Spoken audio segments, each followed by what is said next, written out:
Ladies and gentlemen, boys and girls, welcome back to the Wide Awake Show live. We're here with Roxanne and Dave Murphy. How you doing, Rox? I'm good, Rich. How you doing? Yeah, I'm not too bad. Not too bad. Really, really excited to be speaking to Dave today. There's so many questions for this man. I know the list is endless. It's utterly endless. It's difficult to know where to start. But thank you so much, Dave, for coming to join us again. You're absolutely welcome. Thank you so much. It's been a while. It has. I was going to say it's been a minute. And do you know what? I was just saying to Dave, it's coming up to 4 years. 4 years to the day that we went and did activism at Speaker's Corner. Can you believe it? I know it's gone by so quickly. I mean, the last 2 years has gone by in a blink anyway. But wow, yeah. In many ways, it's been the last couple the of last years. 6 months. I think we're 6 months nearly into 2022 already. Yeah. Last night, that nearly floored me when I realised it was like, hang on a second, we're halfway through the year already. It's like 2 weeks ago was Christmas. What's going on? Yeah. It feels like we've just a fortnight into the year. So I think for me, given that time is a virtue, I want us to get stuck into some helpful, usable information. But for some viewers watching, Rich, I think maybe we should get Dave to give a little bit of a background of who he is. And that's a good idea. These things before, I know you have, but there will be some. Let me just switch the tape on. I'm Dave, known as allegedly Dave. I kind of woke up due to 9/11. Right? I was actually there watching it, and it wasn't until about 4 years later that I actually figured out that there was something wrong with it, and that kind of launched me into what is it now? A 19-year quest to find out what the truth is about the world that I live in. It kind of correlated with my midlife crisis. So my midlife crisis at about that time, and that's when all the world that I thought was real just collapsed. And so, I went from being a very successful computer programmer on Wall Street to living off grid and doing things for free for people. It's a contrast. A big contrast. So this represents 19 years of searching for the truth, and I found out so much, so much more in this last 19 years than the rest of my life put together. Wow. Yeah. Wow. So the 9/11 was the catalyst. What was your first epiphany? Well, it's a well-trodden story here, but my my daughter came to me with her physics homework, and she was like, "Dad, I can't do this. And it was if a marble was on a tabletop, and a tabletop's a meter high, how long does it take the marble to hit the floor? So we sat and figured out the calculation, everything. And she said, "I've got it, Dad, I've got it." I said, not so fast. Let's imagine it's a bowling ball and it's on top of the World Trade Center. So we did the calculation, and it came out to be about 10 seconds. And that's when the light bulb went off, because I went back and watched the video, and the whole building took 10 seconds to fall down. How does a building fall through itself, the path of most resistance? Free fall. Yeah, at the same speed as a bowling ball falling through empty air. So that's when I first went, "No, there's something wrong here." And I thought I was the only one who knew there was something wrong. And then I found a whole community online who was thinking the same thing, and that's where I started. Wow.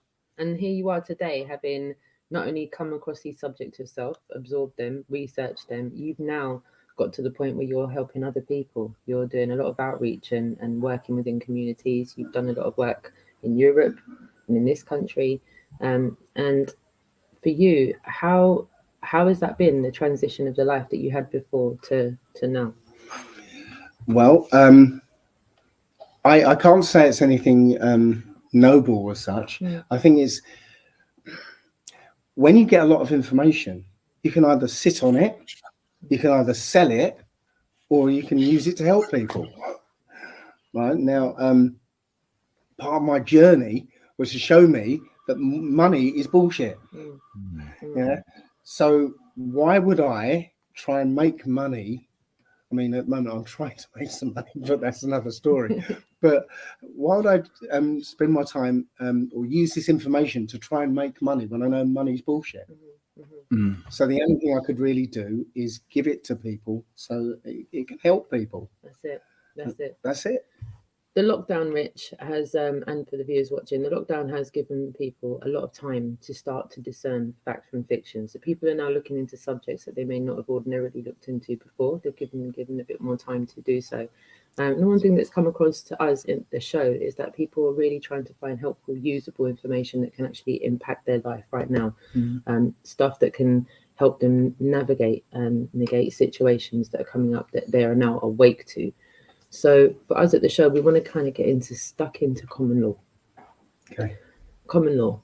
Rich, I know you have you and it's links to language. So yeah, I think common law and its connection with language and how we're being tricked basically in language. Sorry, Rox, carry on. That's all right. Sorry. So there is these aspects of it, and if we can kind of stay on this show on the surface of trying to unpick the stitching with what we've been taught to adhere to, what we've been taught to comply with, and what we've been taught to respond to as well. We've been taught to respond to things that we shouldn't be responding to.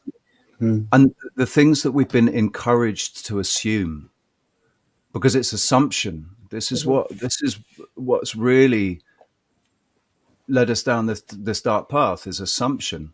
And what is it they say about an us and you and me and assumption? It's well, when I only tell you a little bit of the story, right, then the only thing you can do is assume the rest, right? And what they do is they use the television and fiction to fill in the gaps for you, and you believe that that's truth. And now your life is now, your reality has changed because of these assumptions you've made. This is and this is all basically what I've been saying about how they've created labels using words. They've created labels and they've attached narratives to those labels, so that whenever those labels are used, you automatically associate the narrative. And that's what's also tricking us as well, because words don't mean what we think they mean, do they? Correct. No, they don't. And also the way language works as well. It doesn't work the way we think it does either. No. You know, shall I go into a bit of language? Please, yeah, because the two are intertwined. And as I said, this is what people really need to find out, because we're responding to things, we're replying to things that maybe we shouldn't be doing so. So yeah, if you could. Well, I'm going to look way back into language. So the original language of mankind was a pictorial language. Okay, little pictograms, right? Now, it works in a completely different way to these written languages we use today. So my standard little demonstration is I'm going to describe a film to you in English, and I want you to guess what the film is, right? So, a man on the autistic spectrum recounts his life to strangers. What's the film? Rain Man. I thought it was Rain Man. So Rain Man, one guess. Only because of the autism. Recounts his life to strangers. It could be a few different films. No, but do you know what's bugging me out? Rain Man is what instantaneously popped. Yeah, because of the autism. It's just because of the autism, isn't it? That was my guess. My brain can't go past it. Right. Yeah. Okay. Fair enough. So what happened there in the left-hand side of your brains? Right. You listen to the sounds I was making. Okay, and you've been taught to fetch the meaning that goes with that sound. Right. You know, the word that goes with that sound. Right. And then a list of meanings of that word. Okay. And then you compare that list of meanings to a list of films you'd seen, and you guessed at Rain Man. Yeah. Okay? Right. Yeah, pretty Now much. Now I'm going to describe the same film in Paleo Hebrew. Okay. Okay. I'm not going to tell you if you're right or not. Mhm. Right. So, as I said, Paleo Hebrew is a language of pictures. Mhm. So I'm going to use emojis. Okay. Right. Man running, Mhm. a few trees, Mhm. a park bench, Mhm. a box of chocolates, Forrest a Gump. Oh, right. shrimp, Yeah, Forrest and Gump. a boat. Forrest Gump. Yeah. Right. Box of chocolates is what did it. But Park bench and box of did chocolates. But it yeah. though? But did it though? Did it though? Right. Here's the thing. Okay. So this time, the left-hand side of your brain couldn't get involved because it can't analyze pictures. They're just Right. pictures. Okay. Right. So you were listening and imaging the pictures in your head. Mhm. Right. And then suddenly you knew what the film was. There was no Because- guesswork. Yeah. You knew it came from here. Mhm. It just welled up in you. You Mhm. knew what the film was. Mhm. Right. Now, it's not as simple as Box of Chocolates did it. Mhm. No.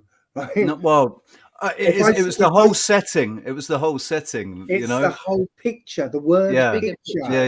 Yeah. Yeah. The word itself, because that Forrest Gump example was a word, Mhm. right? Yeah. That means Forrest Gump. Mhm. Okay. So you needed enough of that word to be able to know what it is.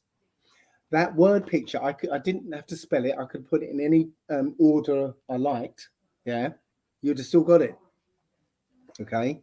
Yeah. It can't mean Rain Man. It can't No. mean Beautiful Mind. It can't No. mean Awakenings. It can't mean I Am Sam. Yeah, No. all the other guesses that people made. Yeah, it can only mean Forrest Gump. Now that was the original language. We've been switched to a left-brained language, right? Which only works with meaningless sounds, Mhm. right, and meaningless words. And you're taught by rote and repetition, by brainwashing, Mhm. yeah, what these words mean. Okay. Now, the thing about this way of learning is that you can manipulate the meanings at will. And you can fool somebody into thinking one way when the truth is something 180 degrees away from it. Mhm. Which is what they've done with legalese. Done with these words. Now, in English, they do it in a second and another layer with this thing called legalese. Mhm. Yeah.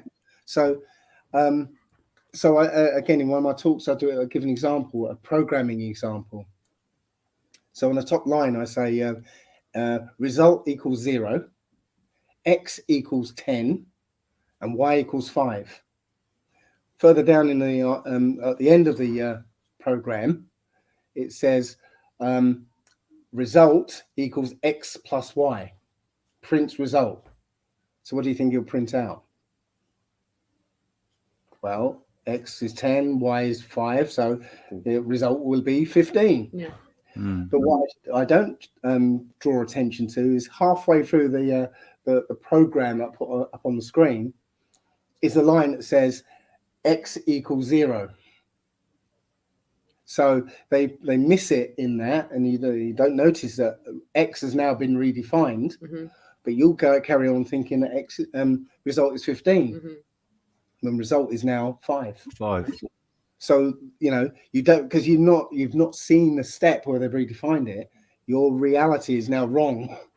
In its entirety. Yes, Yeah. and that's what they keep doing. They keep substituting meanings.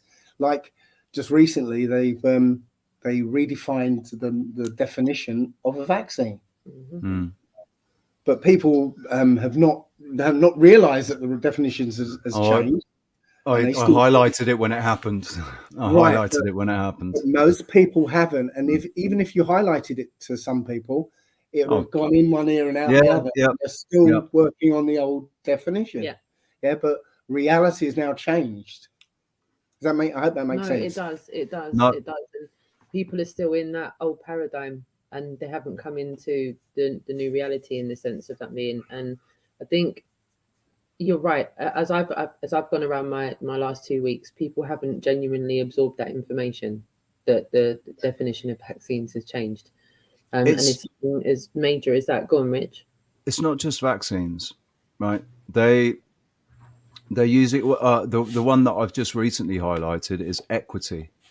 So they're talking about equity when people think that what they're talking about is equality, but it's not. And equity. When I mean, the first definition in Merriam-Webster refers to natural law and everything being equal under natural law. But the next and all of the next four, well, it's a noun and a verb. So there's two definitions as a noun and two as a verb. Well, one definition is about natural law as a noun. The second definition, excuse me, is basically property of its value within something, which is what I always understood equity to be. You have equity in your house.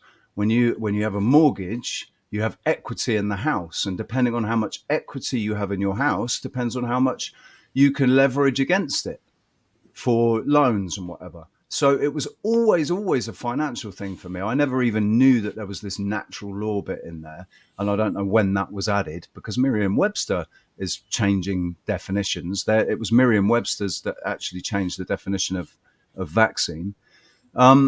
All of the other two definition, the verbs, they're both with regard to corporate property and value. Basically, it's about money.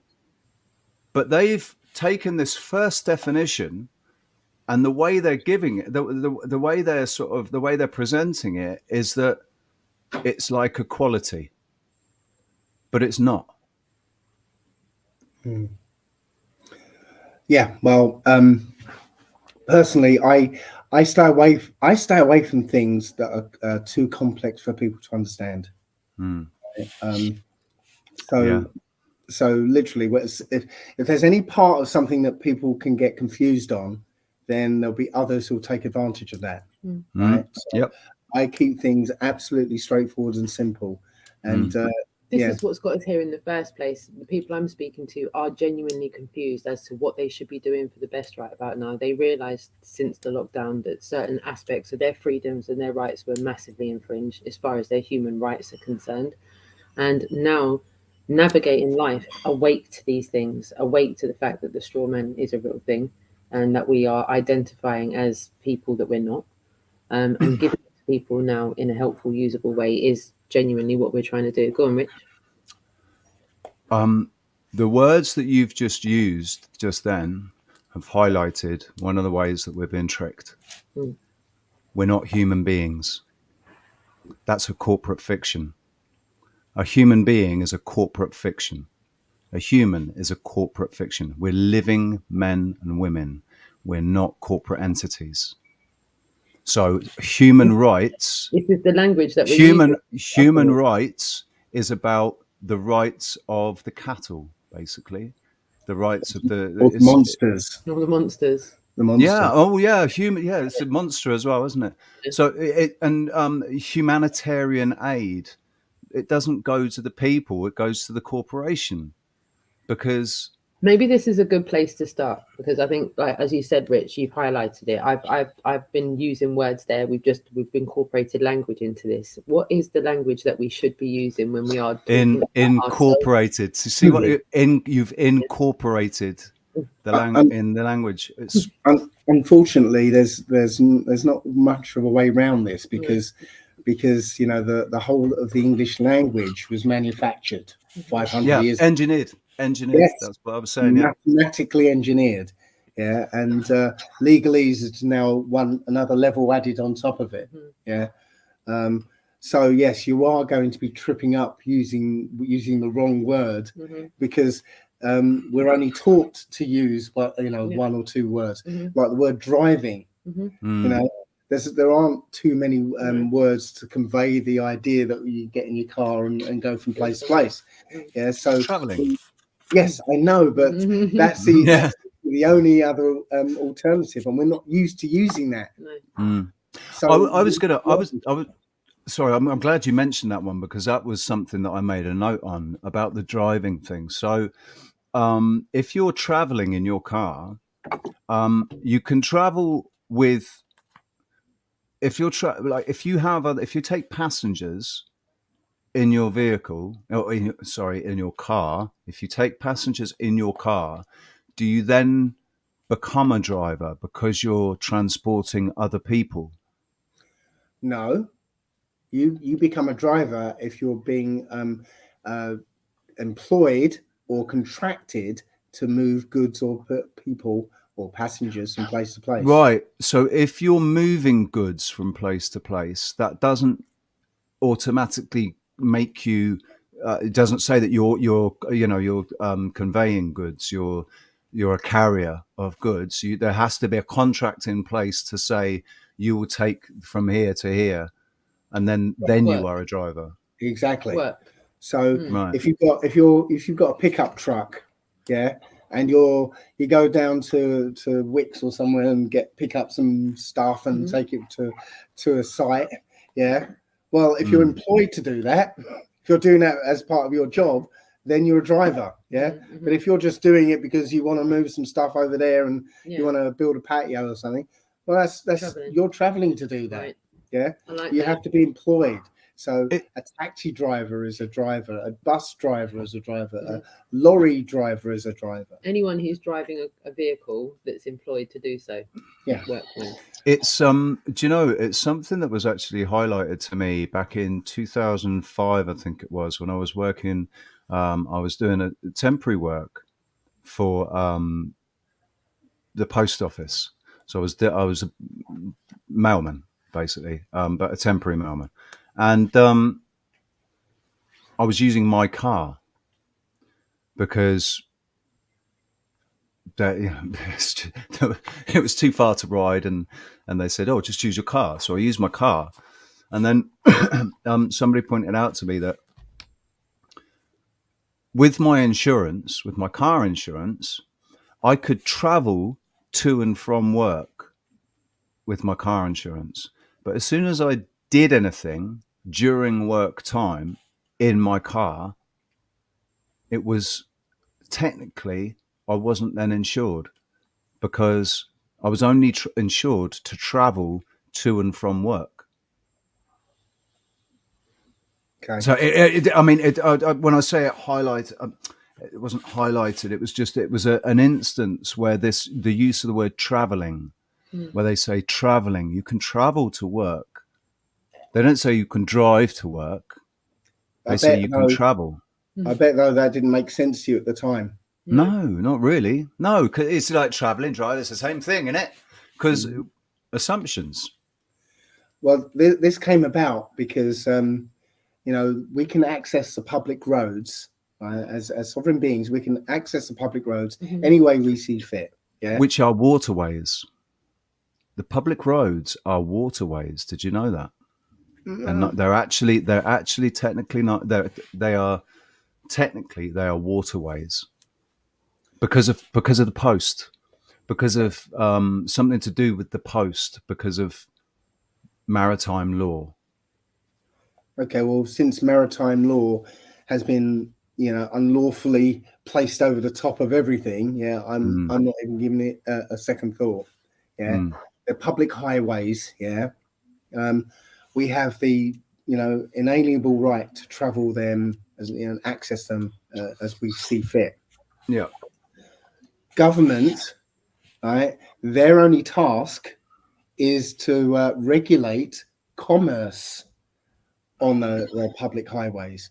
So if businesses wanted to use public highways and they weren't regulated, then they will fill the roads up with their trucks and their whatever, and we wouldn't be able to use the public roads properly. So their task was to regulate the use of the public roads by businesses, by corporations. And so what they've done is literally put that umbrella over everybody, and now they're going to regulate everybody under the same legislation. Yeah, it doesn't apply to us, but unless we know that, well, then it applies to us. So, I mean, the way they've done this was the French law passed in 1666 after the Great Fire of London, wasn't it? Well, you're going part of how they've blanketed everyone with this maritime law thing, you know, declaring us all dead, lost souls, because they didn't know how many people had died in the fire. That was sort of that was a door that opened. They opened a door, basically, didn't they? Yeah, well, I think it was always a plan. I think it's been a plan that's been in operation for millennia, and that was just another step in the plan. You know, in order for a small group of people to dominate and eventually exterminate a massive group of people, you have to move very, very slowly. You know, with it, so you don't alarm the muggles. Right, I've given this a lot of thought about the about the extermination, depopulation, and everything. They're obviously, what they're trying to do is they're trying to cram everybody into the cities, and then there is overpopulation in the cities. They can say there's overpopulation. So really, all they want is enough people. They don't want more than there is to fit in a city, do they? And that's so they want to get rid of the people that don't want to be part of the system, that don't want to live in the city and plug in and do what they're told. You're looking at it the wrong way, looking at it from the wrong direction. Okay, the goal has always been about exterminating the population, and it's that doesn't make sense, though, Dave. That doesn't make any sense. We make their money, we create their goods for them. We are the power. We are their power. They have no power without us. So because we buy their shit, we give them their money, we give them their power. So if they exterminate us all they've got left is themselves. First of all, they don't need money because they created it. They're the ones who supply it. Energy, though, it's but money is energy, isn't it? Really, at the end of the day, that's what money is. It's an energy source. So, and we are, through our blood, sweat, and tears, and our loosh, if you want to go into that, the whole energy vampire side of things, we're feeding them. Yeah, but right, they don't need our money. Now they don't need our energy because we've built the infrastructure for them already. Yeah, they've been able to automate virtually anything from the 1960s. Been able to do that. Okay, they don't need us anymore. They needed us to build the infrastructure so they can. Not all of us. They need some engineers to maintain it, but that's they don't need as many. Not even that. I think you're going to lose power in a minute. It's all right. We'll pause it half an hour. Go for it. I'm gonna have to put the computer on charge. But go on. Yeah. So no, it has been about extermination. It's been about extermination of a particular bloodline of people. Okay, and everyone else who's not of their bloodline is what they call a mud blood, dirty blood. Yeah, not their bloodline. Okay, and yes, they are aiming to destroy everybody who's not of their bloodline. That's an ugly truth, that, isn't it? Yep. I'm sorry. Really that's a top level muggle test truth. Yeah. And the only reason they want to herd everyone into the cities is if they haven't taken the vaccine, right? If they're not taking it and they're not the Walking Dead right now. The survivors, yes, everyone's got their hand out there. The survivors are going to be herded into their smart cities where they can be surveilled 24/7. Yeah, good luck with that. Their technology within us, or get their technology inside us one way or the other. Yeah, and then inside me they won't. Well, we'll lose our free will. We'll not even know that there's anything wrong, and we will willingly march into the extermination centres or whatever it is. So we just want to thank you for joining us, the Wide Awake Show, chatting with Dave Murphy. We will be back very soon with another instalment. Thanks again. Much love, peeps.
No,